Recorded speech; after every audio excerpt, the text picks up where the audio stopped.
Police in British Columbia say they are disgusted with what has happened in the wake of a shocking gang rape at a party in Maple Ridge. I've never experienced anything like what's occurring in this current investigation. The very public discussion about this victim and the taking and subsequent sharing of the photographs that depict this rape is disgusting, morally corrupt, and criminal. Investigators say a 16-year-old girl was drugged and gang raped at a weekend rave at this property in British Columbia. Police also say someone took pictures of the attack and posted them on Facebook.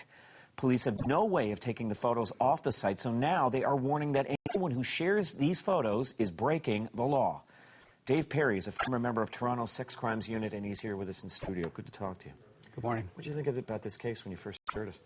Well, just when you think you've seen the most barbaric crime that can happen, this takes it to a completely different level. Yeah. The most heinous act you can do to somebody is re-victimize them a second, a third, a fourth, and so on. And, of course, with the Internet, that's exactly what's going to happen, unfortunately, for this poor young woman. So, I mean, the RCMP, they're obviously have their hands full. How much are these leaked photos taking away from the case? I don't think it's taking away, quite frankly. These individuals that are involved in this case made some huge mistakes. In addition to the crime, now they're going to identify themselves, which shows not only they're barbaric, but they're quite stupid as well. So police more than likely will be able to trace who posted, and therefore that's going to point a finger at absolutely who's responsible. There's all kinds of mechanisms to trace these items. The sad part is that Internet service providers don't have the capability to eradicate the files once they're put out there. So, you know, the chances of ever recovering and erasing all of these files is really impossible at this point. Do the photos show their faces? Do you know? I don't know. I haven't seen the photos, but I'm hearing that there is going to be some identity issues and that the police will be able to identify some of these individuals. And some of the witnesses, as I understand, are already saying this wasn't a rape. And of course, the police are saying it is. And I guess the proof is in those pictures.